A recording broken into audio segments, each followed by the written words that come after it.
And welcome back with Mortgage. I'm sorry. No problem. Let's go. All right.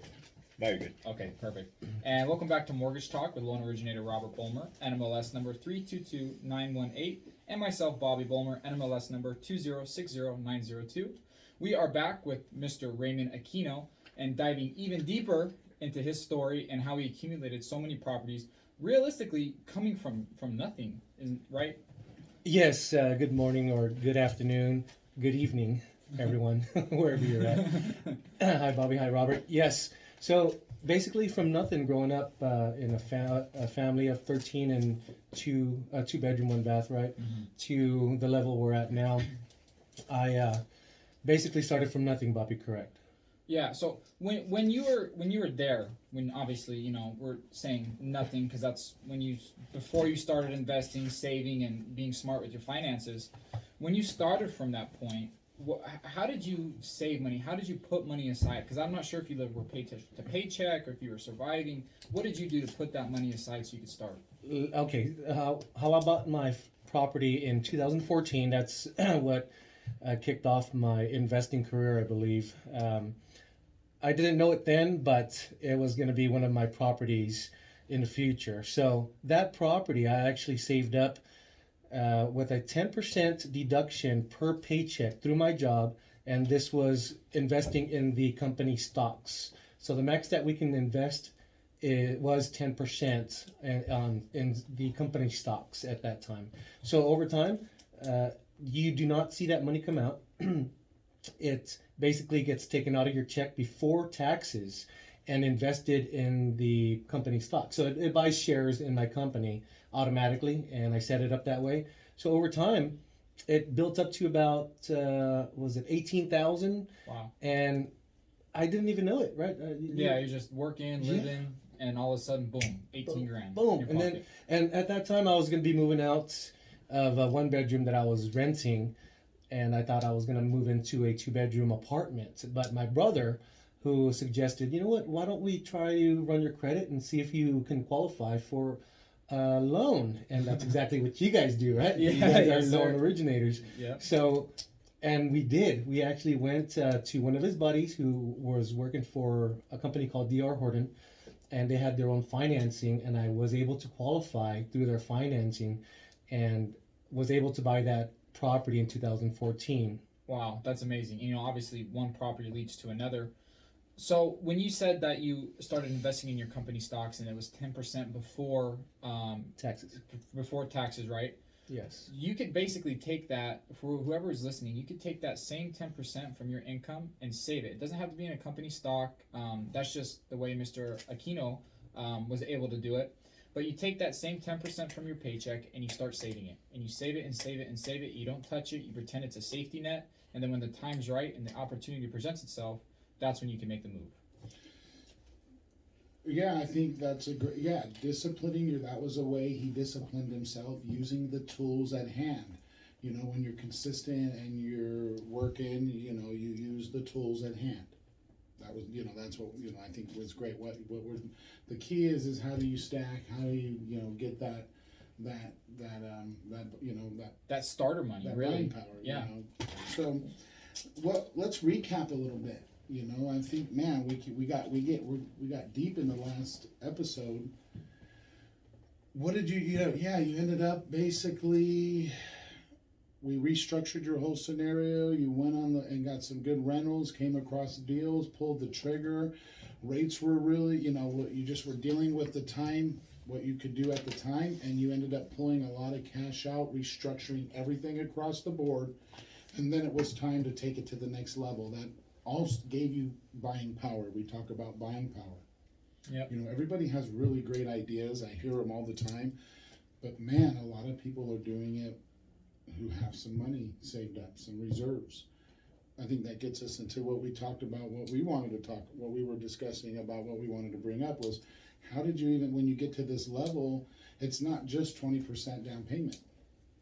No, absolutely not. You have to have reserves in the bank account or any account that's liquid, easily accessible, because the bank actually wants to see at least 6 months of reserves. Reserves is, again, your mortgage payments whatever all your mortgage payments add up to monthly, multiply that by 6, which would be 6 months, right? So, for example, if I had a house that was, I was paying $1,000 a month as a mortgage payment, then I would have to have $6,000. That's total of 6 months reserves for that one property.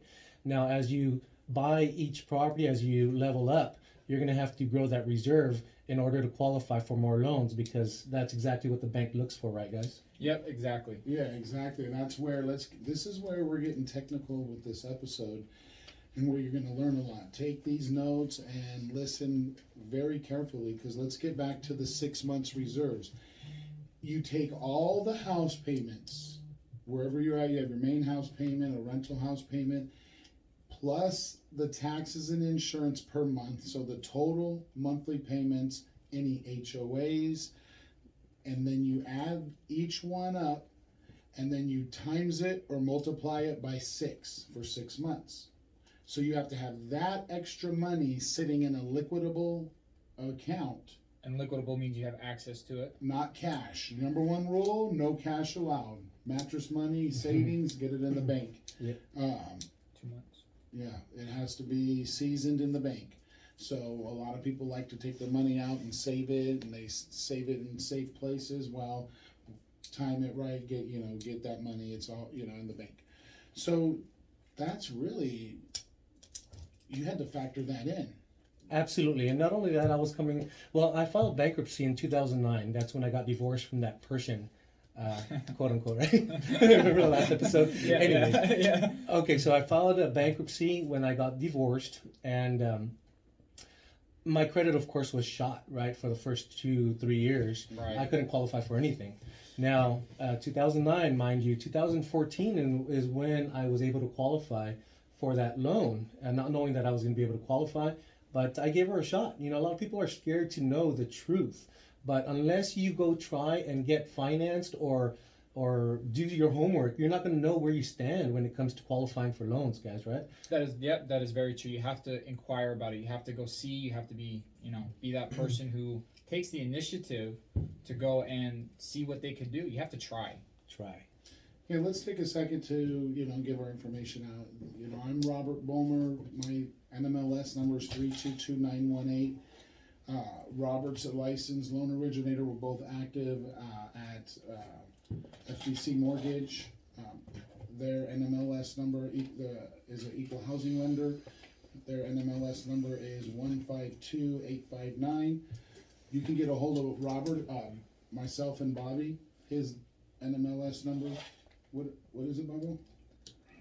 Yeah, my NMLS number is 2060902. And our phone number is? And our phone number is 760-669-7813. So anybody out there who's listening and you want to get a hold of us, or Mr. Aquino, we could answer phone calls and direct you to him if you wanted to talk to him as well. Give us a call. We answer our phone, and we love talking to people. And I have a YouTube channel that I just created this year called Investing in Rentals. I found my passion. Also, you can reach me and leave messages on Instagram at Aquino Ray. Also, TikTok as well at Ray Aquino 99 on TikTok. Also, if you're in the Hesperia area, come try out Springhouse Restaurant. Yeah. It's Very good. Thank very you. Good. It's located at 16441 Main Street, Hesperia, California 92345. Phone number to the location is 760-949-2441. We are an all-American diner. We have implemented a lot of Latino Mexican dishes like menudo. It's a favorite at the restaurant. Yeah, So- one of my personal favorites. Thank you, guys. Thank you. And we just took over that business. I believe it was 2018. So we've made a lot of changes, made it better for everyone. Please come out and try the restaurant, guys. Thank you. Amazing. Real quick, I wanted to touch back on what we talked about a second ago, which was seasoning your money. Okay, so I just want to be clear for all the listeners that seasoning your money means you have it in the bank for 2 months or longer. So if you have a cash deposit, and let's say you're trying to apply for a mortgage, and you have $5,000 in mattress money. Mattress money means it's out of the bank, it's cash, whatever you saved, like for example, you put it under the mattress to save it. That money has to be in the bank for 2 months before you go to qualify. That's called seasoning your money. Yeah, so that's another little rule to go on. So once you get past your first rental, the right loan consultant will coach you up on those reserves, and that was one of the things we had to do, you know. So Yeah. get into what. So we got 700 grand. You're hustling, still on the grind to this day. Yes. Working 14 hours a day, man. Let's get into building an ADU. Accessory dwelling unit or accessible dwelling unit. There's a, you know, I don't know if even the actual term is settled yet, but building an actual subdividing and kind of building a property to buying cash properties, even adding a unit and really rehabbing everything you've had. Man, that really gave you the buying power to take it to the next level. Let's get into what you wanted to talk about today. I know you have some crucial equations. I even brought my notepad because the teacher became the student. When I kind of did my reset with my refi months ago.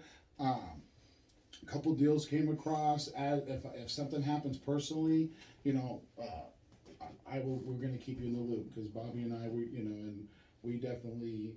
I had few rentals before my divorce in 08, and you know, I'm back in the game.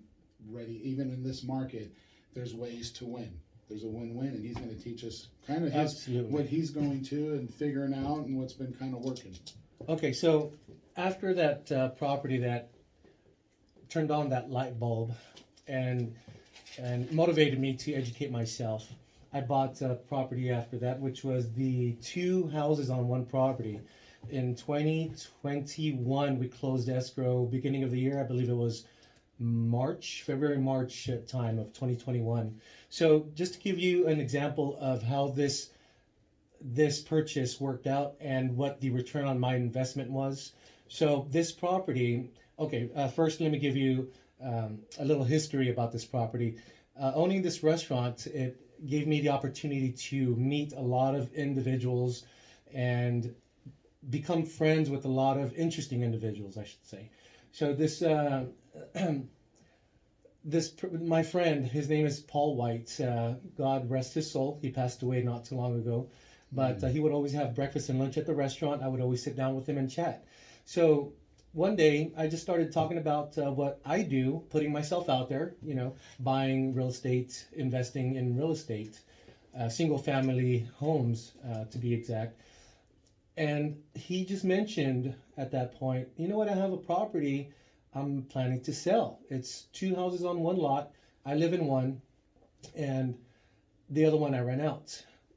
I told him, wow, let me go check it out. And that's when I went and oh man, this is gut wrenching, guys, because he changed this senior's life, and from being alone and just even what he would have netted after the fact would have went through it. So with the quality of life, the care, and how you took care of him and let him stay 100% rent free in the main unit where he's lived, you know, where he was comfortable.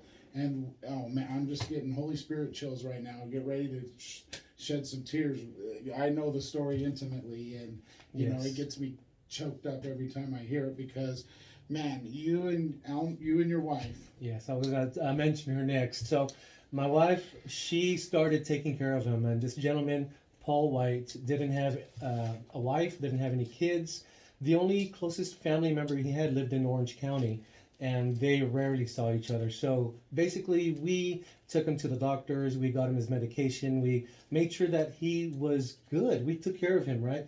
Out of the kindness of our own heart, because we have parents as well that are older, and knowing that he needed help, we were there to help him. Thank God that he was in our path. And so the deal was, I told him, okay, Paul, I'm going to offer you this much, and I'm going to allow you to stay where you're staying. Just pay your bills like you normally do. You don't have to worry about taxes anymore, about property tax. You don't have to worry about insurance on a property any longer. Just pay your regular bills. Wow.